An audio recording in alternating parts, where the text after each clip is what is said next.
ሰላም ጤና ይስጥልን ተመልካቾቻችን ሚዲያ ዝግጅት ክፍል ያክብሮ ሰላምታችን እናቀርባለን። የአማራ ፋኖ ብሔራዊ ኃይል ምዕራብ አማራ ቀጠና ቴዎድሮስ እዝ ሰሞኑን ያወጣው መግለጫን በተመለከተ የእዙን ቃል አቀባይ አርበኛ ማርሸት ፀሐዩን መስመር ላይ አግኝቻለሁ። መግለጫው ጠንከር ያለ ወቅቱን ትግል በተመለከተ በዝርዝር የሚመለከት በአጠቃላይም ተስፋ የሰነቀ መግለጫ ሆኖ ተገኝቷል። በጣም አመሰግናለሁ አርበኛ ማርሸት። እንግዲህ ሰሞኑን የምናያቸው የአውደ ውጊያ ውሎች በከፍተኛ የአብይ አህመድ ሰራዊት ምርኮች የሚታዩበት በዛ ደረጃ የሚገለጽ የአውደ ውጊያ ትዕይንቶችን ነው እያየን ያለ ነው። ጎጃም ላይ ከፍተኛ ቁጥር ያለው የአብይ አህመድ ወታደር ተማርኳል፣ በራሱ ጊዜም እጅ ሰጥቷል። እስቲ ስለ ምርኮኞች ሁኔታ በተመለከተ ያለውን አጠቃላይ ከውጊያዎቹ ጋር መረጃውን ብታካፍለን። አመሰግናለሁ መሳይ፣ እንደምን አለህ? እንግዲህ ከሰሞኑ በየአውደ ውጊያው እየተመዘገበ ያለው ድል አዲስ ባይሆንም እና የተለመደ ለሁለት ዓመትና ከዚያ በላይ ያስቀጠልነው በድል የታጀበ መንገድ ቢሆንም የሰሞኑ የውጊያ ስልትና የውጊያ ውጤቶች ግን ለየት የሚያደርጋቸው በየአካባቢያችን በየአደረጃጀቱ ሰርገው እየገቡ የጠላትን ተልዕኮ ይዘው ቢሮክራሲ በመፍጠር ታጋያችን አባሉ አመራሩም ሊደርሽፑን አጠናክሮ የወትሮ ዝግጁነትን አጠናክሮ በአንድ መስመር ወደ ጠላት ብቻ ፊቱን እንዳያዞር በቢሮክራሲ በመወጠር የውስጥ አሉባልታ በመንዛት ሲረብሹ የነበሩ ግለሰቦች እየተመነጠሩ እርምጃ እየተወሰደባቸው አልፎም ያመለጡት ወደ ጠላት እየገቡ አሃዶቻችን ከሻለቃ ጀምሮ እስከ ላይ ድረስ ያሉ አሃዶች ሙሉ በሙሉ በሚባል ደረጃ እየጸዱና እየጠሩ በመሆናቸውና ፍንትው ያለ መልክ የያዘ አደረጃጀት የያዘ አቋም እየመጣ በመሆኑ የሚደረጉ አውደ ውጊያዎች ጠንካራ አመራርነት ያለበት የተናበበ የውጊያ ስልቱ ከዚህ በፊት ከነበረው በእጅጉ የተሻለ አመራርነት ያለበት የተሻለ መደማመጥና መናበብ ያለበት ሰዓትን፣ መሳሪያን፣ የሰው ኃይልን፣ መልካም ምድርን በአግባቡ እየተጠቀመ መሆኑ ለዚህ ውጤት እንዲያበቃ ሆኗል። በሌሎችም አካባቢዎች የሚማረኩ የቡድን መሳሪያዎች፣ የነፍስ ወከፍ መሳሪያዎች በተመሳሳይ ሊደርሽፑ እየጠራ በፋኖም የውጊያ ልምድ ውጊያን ማኔጅ የማድረግ ጥበብና አቅሙ እያደገ እየጠነከረ የመጣበት በማኔጅመንት በሰው ኃይል በመሳሪያ የመጣበት ሁኔታ የሚያሳይ ነው። ሁለተኛው የዚህ መገለጫ የውጤቱ ከዚህ በፊትም በተደጋጋሚ እንደገለጽ ነው እና እንዳልነው ባለፉት ዓመታት በኢህአዴግ ጊዜ ጀምሮ የነበረው ሲኒየር የሚባለው ወታደር ልምድ ያለው የውጊያ ልምድ ያለው የማኔጅመንት ልምድ ያለው ወታደር ገሚሱ ፋኖ ውስጥ ነው ያለው፣ ገሚሱ ቲዲኤፍ ውስጥ ነው ያለው፣ ገሚሱ የኦሮሞ ነጻነት ሰራዊት ውስጥ ነው ያለው። ቀሪው ደግሞ የራሱን ማህበራዊ ኑሮ እየኖረ ነው ተበትኖ። አሁን የአብይ አህመድን የመከላከያ ካምፕ የሞላው ሰራዊት የ16 ዓመት የ17 ዓመት የ18 ዓመት ከእናቱ ጉያ ከእናቱ ፍቅር እየተናጠበ በጉልበት ወደ መከላከያ ታፍሶ ገብቶ የሁለት ወርና የሶስት ወር ስልጠና ወስዶ ጥቁር መሳሪያ የተሰጠው በመሆኑና ሲኒየሩ ወታደር እንደነገርኩህ አልቆ ልምድ በሌለው ወታደር በመመራቱ ሲሆን፣ ሌላው ደግሞ የዓላማ ተዋጊ አለመሆኑ ነው። ጀነራል መኮንኖች ከፍተኛ የሆነ የሀገር ዝርፊያ ላይ ነው ያሉት፣ የህዝብ ዝርፊያ ላይ ነው ያሉት። መስመራዊ መኮንኖች ከፍተኛ የሆነ የግል ፍላጎት ለማሟላት ደፋ ቀና ሲሉ ነው የሚውሉት። ከካድሬው ጋር በመመሳጠር ሀብት ንብረት መዝረፍ፣ ለሰዎችን መግደል፣ ማገት፣ ሴቶች መድፈር፣ መውደም ነው ስራቸው። ሌላው አባሉ እንግዲህ የህፃናት ወታደር በመሆኑ ዓላማ ለሌለው ጦርነት አንሞትም የሚል በየአውደ ውጊያው መሸነፍ፣ መደምሰስ፣ መማረክ፣ መሳሪያውን ማስረከብ ለፋኖ የተለመደ ተግባሩ እንዲሆኑ ካደረጉት ምክንያቶች ዋናዎቹ ሁለቶቹ እነዚህ ናቸው። የመረጃ ብልጫ፣ የኃይል ብልጫ፣ የመሳሪያ ብልጫ፣ የልምድ ብልጫ ምናምን እየተባለ በወታደራዊ ትንተና ቢሰራ ሚሊዮን ምክንያቶች ፋኖ ከአብይ አህመድ ሰራዊት የሚበልጥባቸው ሚዛኖች ይኖራሉና በአውደ ውጊያው ግን ሰሞኑን እያገኘ ነው ያለው ድል በጥቅሉ ሲገለጽ እነዚህ ናቸው። መሳይ እንደው በመግለጫችሁም ላይ አንስታችኋል። በተለይ ምርኮኞችን በተመለከተ ይህን ያህል ቁጥር ያለው ከዚህ በፊትም በርካታ አገዛዙን የተለያዩ የጥምር ሰራዊት አባላትን ማርካችሁ እንደዚሁ የተለያዩ ጥረቶችን ስታደርጉ ነበረ። እናንተ ጋርም ለማቆየት በቀይ መስቀል አማካኝነትም ለማስረከብ የተለያዩ ጥረቶችን ሲደረጉ እንደነበረ አስታውሳለሁ። ቁጥሩ እየጨመረ መጥቷል። እንዴት ልታስተናግዷቸው ነው? እንግዲህ እኛ ለቀይ መስቀል መግለጫው እንዳየኸው ጥሪ አቅርበናል። አሁን የማረክነውንና በእጃችን ያለውን የምርኮኛ ሰራዊት ብዛት፣ የደረሰባቸውን የአካል ጉዳት የቁስለኞች ብዛት፣ እንደዚሁም በሙሉ ጤንነት ላይ የሚገኙትን የሰራዊት ብዛት፣ አስቸኳይ እርዳታ የሚያስፈልጋቸውን ብዛት ለይተን በመግለጫ እንደዚሁ ገልጸናል። ቀይ መስቀልንም እንደዚሁ ጥሪ አድርገናል። መጥቶ እንዲረከበን ነው ጥሪው። እንደሚታወቀው ሰብአዊነትን በተላበሰ መንገድ ዓለም አቀፍ የጦር ሕግ ጠብቀን ነው የምንዋጋው። ምርኮኛን አለመግደል ወይም መንከባከብ፣ መሰረተ ልማትን መጠበቅ፣ አለማውደም፣ ንጹሐንን ከጥፋት ከግድያ ከሞት መታደግ የሚባሉ ዓለም አቀፍ የጦር ሕጎችን ጠብቀን ነው የምንዋጋውና ምርኮኞችን በተመለከተ ምንም እንኳን ቁጥራቸው እየበዛ ቢሄድም ወደ አንድ ቦታ እየሰበሰብን ትሪትመንት እየተደረገላቸው ቀይ መስቀል መጥቶ እንዲቀበላቸው ለአይሲአርሲ ጭምር ነው ጥሪ ያቀረብነውና በዚህ ሁኔታ ነው ያሉት። አሁን አርበኛ አስረስ ወደ መግለጫችሁ ከመሄዴ በፊት አሁንም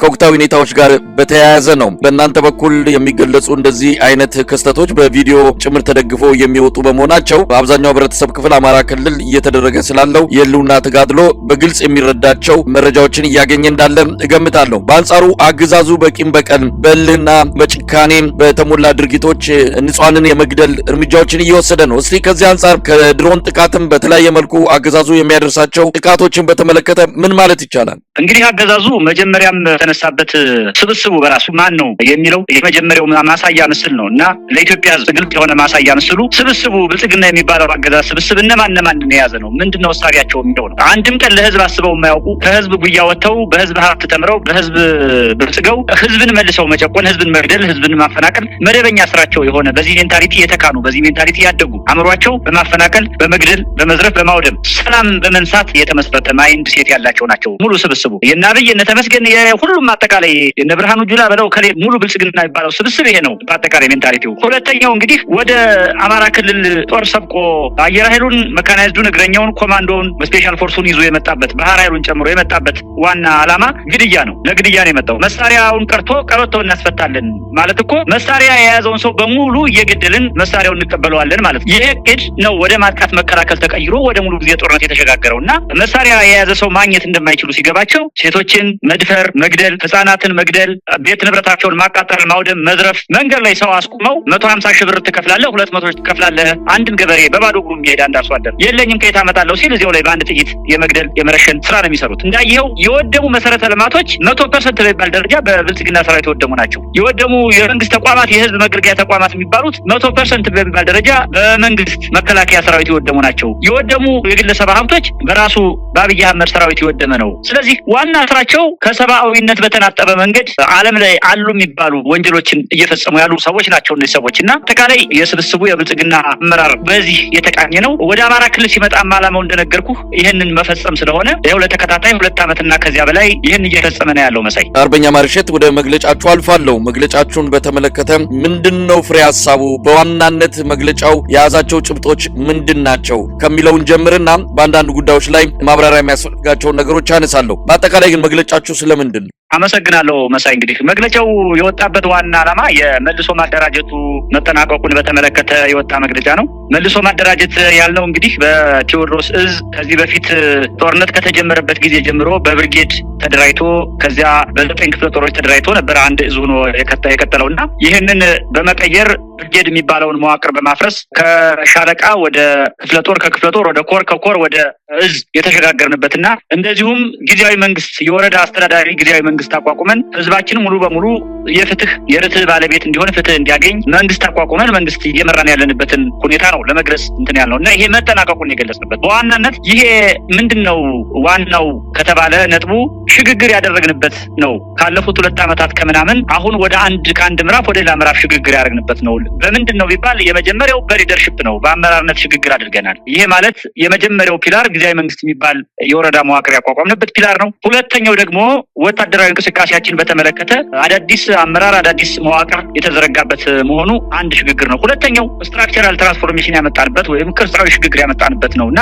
በቅርጽ ደረጃ ካሁን ከነበሩ ብርጌድ ወለድ ወይም ወረዳ ወለድ ወይም ሌላም ወለድ ቢሮክራሲዎች ተላቀን የተጠረነፈ ካምፒንግ የሆነ ተቋም የሚሸት ሰራዊት አመራር የፈጠርንበት ስትራክቸር ያመጣንበት በመሆኑ ይሄ ሽግግር የመልሶ ማደራጀቱ የሽግግር ምዕራፍ መጠናቀቁን አስመልክተን ነው መግለጫውን ያወጣ ነው። ሁለተኛው እንግዲህ የመግለጫው ሐሳብ አማራው ለኢትዮጵያ ሕዝብ ያበረከተው አስተዋጽኦ ምንድነው በዋናነት የሚለውና ትናንትና አማራ ምንድን ነበር የሚለውን ያንጸባረቅበት ነው። አይተው ከሆነ አረፍተ ነገሩ አማራው ገናና ትናንት የነበረው ገናና ማንነት የነበረው ሕዝብ ነው ይላል በአጭሩ ፍሬዝና ይሄ ምንድነው ሀገር በመስራት በብሔራዊ ጥበቃ በስነ መንግስት እሳቤ ተቋም በማዋለድና ተቋም በመገንባት በማሳደግ በኩል የአማራ ህዝብ ለኢትዮጵያ የዋለው ውለታ የሚናቅ ሳይሆን ትልቅ ድርሻ የነበረው ገናና የነበረ መሆኑን ያሳየንበት ነው። ሌላው የአመራር ማቹሪቲያችን እጅግ ያደገ ከፍ ያለ መሆኑን ያየንበት የገለጽንበት ነው። ሌላው ደግሞ በዚህ መግለጫ የተካተተው ዋና ነጥብ እስካሁን ከነበርንበት ከህልውና ተጋድሎ ከሚባለው ትርክ በተጨማሪ ፖለቲካዊ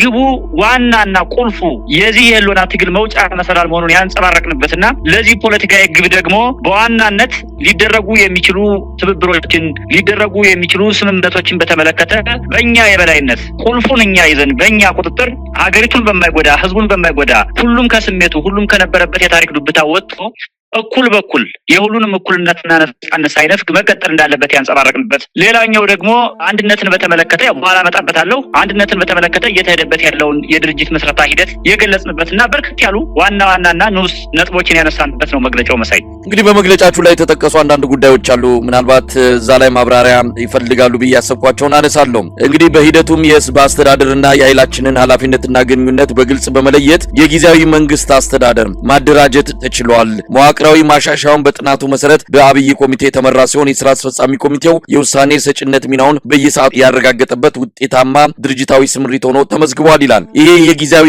መንግስት አስተዳደር የሚለውን ማብራራት ከተቻለ ምን ማለት ነው? ጊዜያዊ መንግስት ማለት ያው አሁን እንደምታውቀው እኛ ቴዎድሮስ እዝ ውስጥ ቀበሌዎች ሙሉ በሙሉ በሚባል ደረጃ በእኛ ቁጥጥር ስር በመሆናቸው የጠላት ኃይል ያለው ወረዳ ከተሞች ላይ ብቻ በመሆኑ ለምሳሌ አንድ ወረዳ 30 ቀበሌዎች ካሉት ከ30 ቀበሌ መካከል 28 አካባቢ ቀበሌዎችን እኛ የተቆጣጠርን በመሆኑ ህዝባችን ያው ፍትህ ስለሚያስፈልገው መንግስት ስለሚያስፈልገው አሁን መንግስት ስለሌለ አማራ ክልል መንግስት ስለሚያስፈልገው እኛ መንግስት መስርተንለት በራሱ በመረጠው ህዝቡ ከቀበሌ ጀምሮ እየተደራጀ እኛ አጽዳቂ ሆነን ባመጣነው ስትራክቸራል መርህ መሰረት ያን የህዝቡን ውሳኔና ምርጫ እያከበርንለት እያጸደቅንለት መንግስት የመሰረትለት ነው ለህዝቡ የአማራ መንግስት የመሰረትለት የመጀመሪያው ምዕራፍ በመሆኑ ነው ይሄን የቅርጽ ትራንስፎርሜሽን ለየት የሚያደርገውና ይሄ ትልቅ በአማራ ታሪክ ውስጥ በአብዮት ታሪክ ውስጥ የመጀመሪያውና ትልቁ ህዝቡ የራሱን መንግስት የመረጠበት እውነተኛው የአማራ ልጅ ለእውነተኛው የአማራ ህዝብ ተወካይ ወኪል የሆነበት አስተዳዳሪ አመራር የሆነበት ችግሩን የሚሰማበት ለችግሩ መፍትሄ የሚሰጥበት የመጀመሪያው ምዕራፍ መሆኑ ነው ይሄን ለየት የሚያደርገው መሳይ። እንግዲህ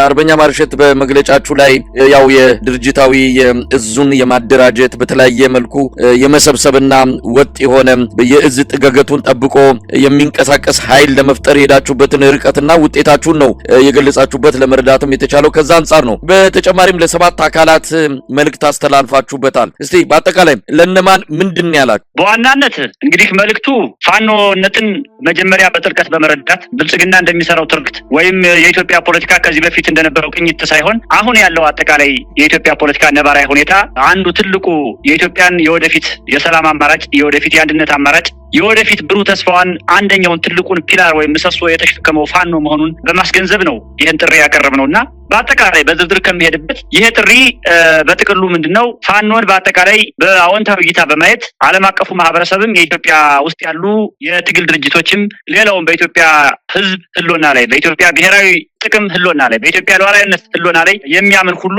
በፋኖ ፖዚቲቭ የሆነ እይታ ሊኖረው እንደሚገባና ፋኖ ጋር ያለውን ቁርኝት እንደዚሁ አጠናክሮ አዎንታዊ የሆነ ህዝባዊ መንግስት እንዲመሰረት የሚያስችል ጥሪ የቀረበበት ነው። በአጠቃላይ እንግዲህ ለአመራሮች ለዛ አመራሮች በመግለጫችሁ ላይ ያለውን እያየሁት ነው። እዛ አባላትና አመራሮች ለደጋፊዎች